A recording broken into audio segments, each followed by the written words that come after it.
The GuliKit KK3 PRO is here, and I think I prefer it to the Max. This is the GuliKit KK3 PRO, and if you don't know, GuliKit don't know how to name their products because the Pro is not the best one, it's the second one down.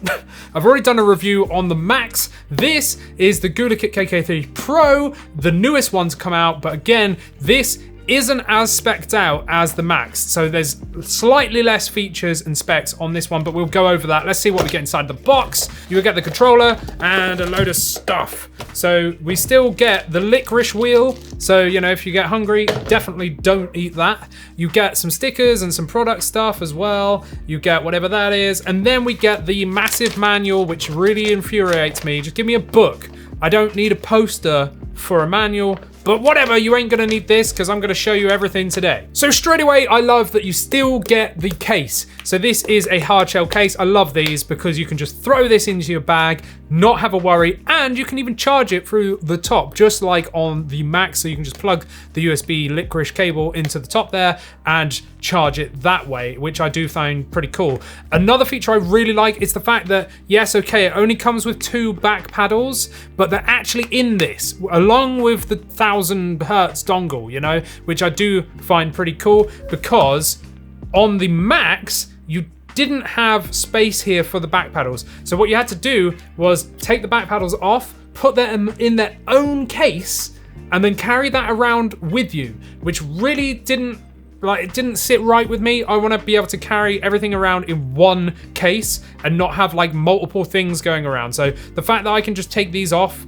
and put them in here and pop that down, go, and then leave, that makes it a lot easier for me, like, to get my head around rather than trying to carry multiple things.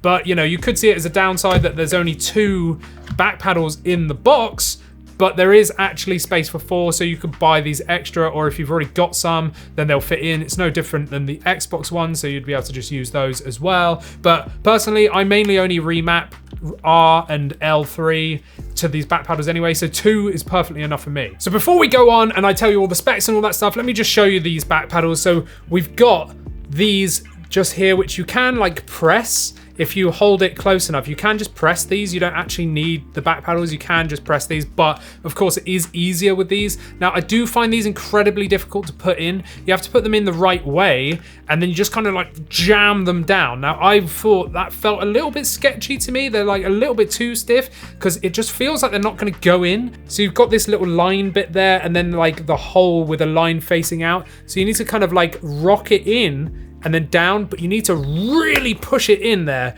for it to go in there, and it just feels like too much force for me. I feel like that should be easier, and especially for like kids, I don't know if they'd be able to do that. I mean, would they be buying one of these anyway? I don't know.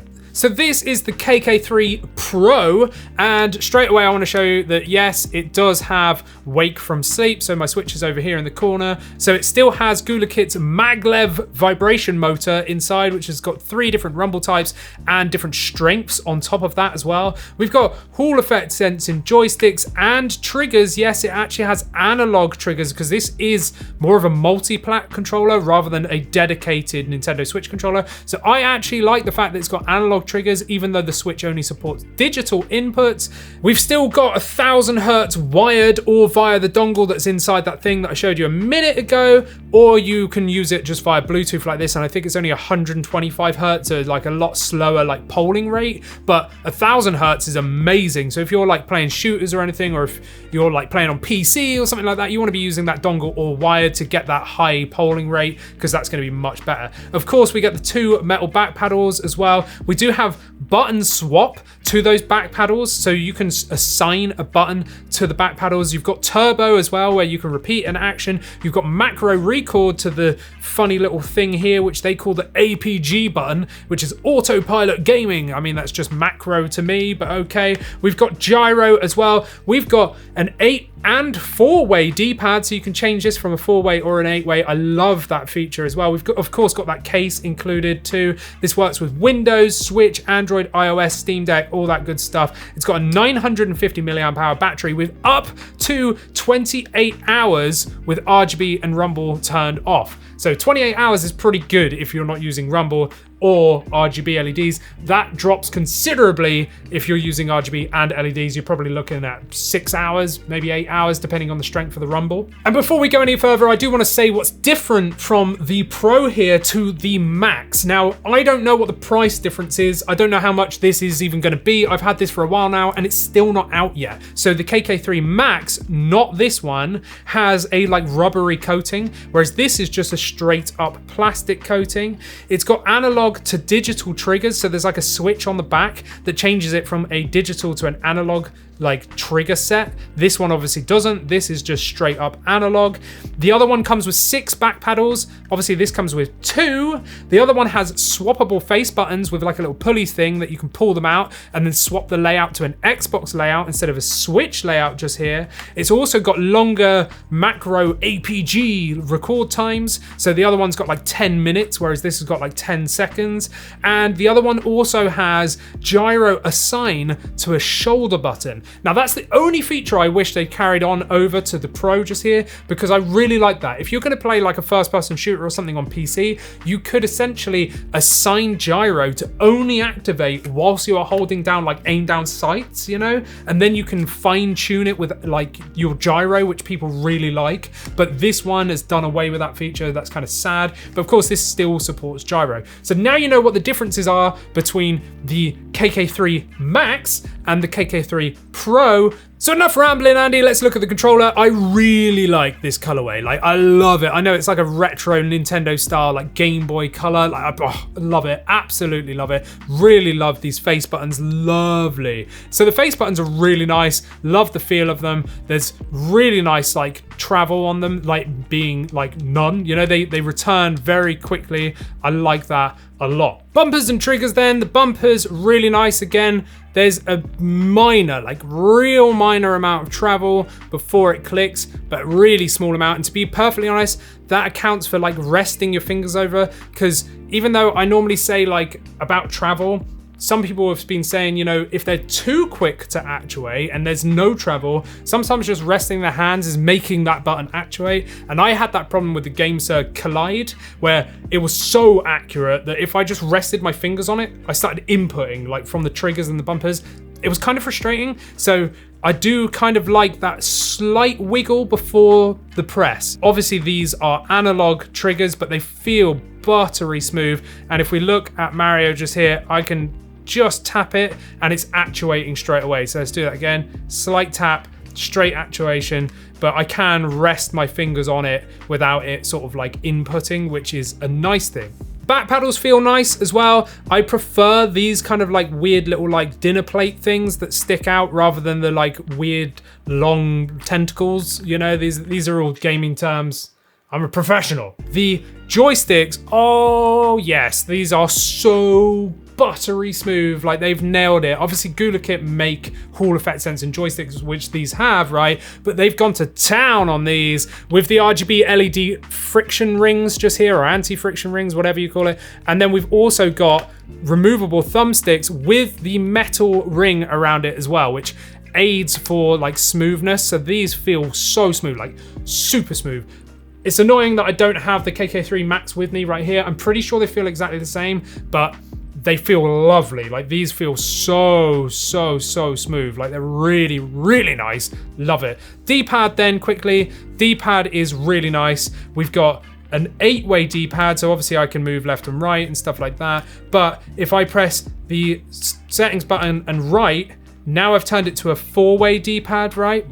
And now you can see Mario is not moving when I'm rocking left and right, because I either have to press right or down or right or left, sorry, and then up. Like it's just turned it to a 4-way. And then pressing the settings and right again is now put it back to an 8-way. So now I'm just pressing down and rocking left and right, and now he's doing that. So I love the fact that you can change this from a 4-way to an 8-way. Really nice feeling D-pad. I actually like it a lot. It's got this nice kind of matte finish on it, and that just feels lovely under your thumb. Like it's really grippy. I like the concave. I really like this D-pad. Really nice. Very, very good. But of course, if you love massive manuals like this, you can see all the other features. So instead of reading this, I'll just show you what it does. If you don't know, these are Hall effect sensing joysticks, which means no drift, but it also lowers the dead zone and they're much more accurate as well. So straight out of the box, this has a no dead zone mode applied, but if you want to turn that off, then all you need to do is press the settings button and the screenshot button together. It will vibrate once, and now it's put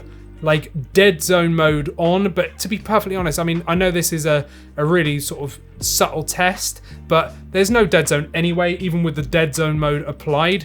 And yeah, I mean, they're so accurate. You can just barely touch these sticks and they start working, which is really, really cool. But that's not the only thing that you can do with these joysticks. You can change the sensitivity from 50, 100, or 150%. So to do that, you press the settings button, right, and the joystick down. And now that's changed to blue. That vibrated 3 times to tell me, okay, you're at 150% now. If I press that in and that one again, it's gone pink. And you see how now that's like 100% throw, but now I'm only actually 50% like in, and that's because this is set to 50%. Press that in, press it again, and now we're at 100% mode. If you're into shooters and stuff, you can change it on the fly just by pressing that. And I like the fact that RGB LED shows you what setting you're on. So if I now press the cog wheel and left, you can see the RGB LEDs have like changed, right? And that is to follow the joystick. So it's just an effect change. Do it again, and it changes to what does it do again? I can't remember. Maybe this is off. I don't really remember, but you got that one as well. And now it's changed to triggers. So now it's lighting up from triggers.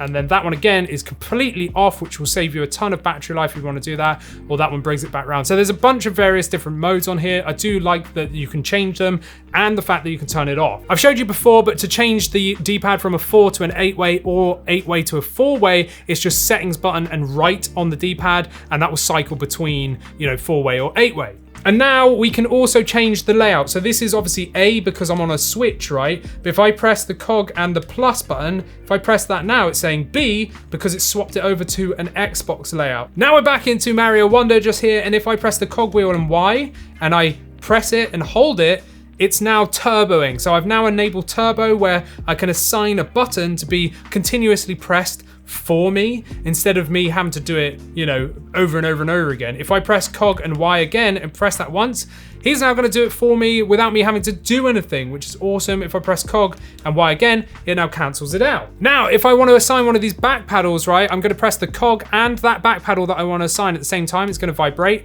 I'm going to jump with B, press that back paddle again, and now I've assigned jump. And if I do a short jump, he does a short jump. If I hold it, he does a long jump. So this has true button swap, which is awesome. So it actually reassigns the full button onto the back so that you can do stuff like short presses or long presses, and it acts no different than if I was pressing the front face button. I love that. And now if you want to record a macro, it's actually not assigned to the back paddles like most controllers. It's assigned to that APG auto whatever mode that they've got button just here. Autopilot gaming function is what they call it. So APGF, whatever it's called, it's a macro. So what I'm going to do now is press this button because this is the macro button, right? I'm going to press and hold that. Right, it's going to vibrate. I'm now going to do anything, and it can record anything up to 10 seconds, right? So it's pretty cool. I'm now going to press that again. It's vibrated to say, hey, you've done it. Press it once, and now it's going to actually do that input, like including my joystick presses and everything, and it will just play once, and that's it, up to 10 seconds, right? Remember the KK3 MAX has like a 10-minute record of this, but 10 seconds is long enough for me, in my opinion. But if I press it again, right, I can still move. So I can still use the joysticks and it will still be doing those inputs that I've recorded. Even though I recorded a joystick movement, it's going to do that for me. Now, what I really like is if I press it twice, it's now going to turbo that macro recording and it's going to do it indefinitely. So now I don't need to do anything. He's just going to keep going and keep going with that series of actions that I've pressed. But obviously I can just keep pressing right if I want to, and he's going to keep doing that for me. And at some point he's going to jump, and I could effectively like clear a level like this, you know, because I know that he's going to jump. I know he's going to shoot at some point. And yeah, I mean, I could literally just play through a whole level with me just pressing right because I've done pretty much every action that I would need to be able to get through this level, right? Which I think is pretty mad. Like, it's such a crazy feature. And if it's, obviously if I saw an enemy coming, I could just move out of the way, right? Until I jumped or fired. But yeah, pretty mad that I can play the whole of Mario Wonder here just by pressing left and right on the D-pad. And if I want to cancel that, I can press any button other than the joysticks and it will cancel it. And finally, we're on to the Maglev motors. Now, in my KK3 MAX review, this was one of the things that I didn't like about it. The motors, these Maglev motors are too big, and I just feel like they're too intense. There's too much sort of interference there. I just didn't really like it. I said it was better just with the standard rumble assigned because you've got 3 different modes. This is no different, but I've come to kind of get used to it. If I put the strength to weak, then I'm like not too fussed about the rumble. I've got it currently set to strong mode, and this is just the straight up rumble. So this is not HD rumble, this is not Maglev HD rumble, this is just standard rumble. And what I like about this is it's just big swinging motors. It's all consistent. I quite like it. Let's see if you can hear it, right?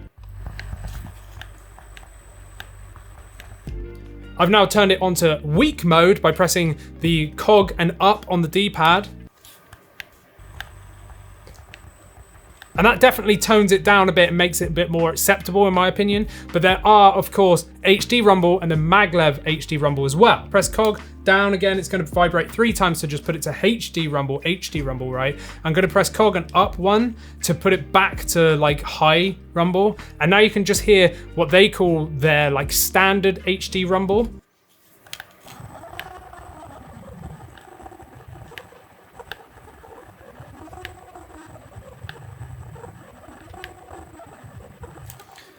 Do you hear that like weird interference? It's just, the motors are too big and it just feels weird. It's got some weird noises going on.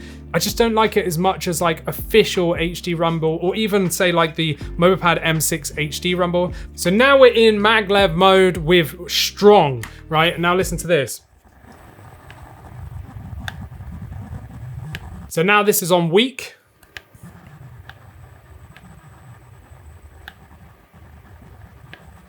And that's way more acceptable. I've kind of come to get a bit used to it. I still wish these motors were smaller and a bit more like precise so that the HD rumble would shine through, because this is like a big feature, like Maglev like thing, but it just feels like too intense. Now, I'm sure if you've got it on high mode and use their Maglev thing with an FPS game, probably feel really good like shooting a gun and stuff and having that like real big rumble. But for most other games, it's just a little bit too intense. For me, I've been keeping it on the Maglev thing, but on weak, and I've been finding that okay, but yeah, my opinion from the KK3 MAX video hasn't really changed. So there we have it. That's everything you need to know about the KK3 Pro. I can't tell you the price because I still don't know. This still hasn't been released yet at the time of filming, but I'm sure it's going to be cheaper than the KK3 MAX. And personally, I prefer that it's got less features. I actually don't mind it just being a little bit more basic. It's still got some of the best features out there. It's still a cracking controller, really, really good controller. So is the Max as well. But yeah, really like this. There's just that kind of, I just wish it had mechanical tactile face buttons as they were kind of like touting. And I wish that these Maglev motors were a little bit smaller so they weren't so like intrusive. But overall, I really like this. And I actually prefer using this over the Max because I don't use half of the features anyway. And yeah, this is great. So there you go. What do you think of the KK3 Pro? Let me know if you prefer the Max or if you're getting the Pro or whatever. Let me know down in the comments. Like this video, subscribe and become a member so you can see these videos early, and you can check out our private Discord as well. Check out mine and AJ's podcast over here where we talk about all things gaming, and check out the KK3 MAX video down here as well. Thanks for watching.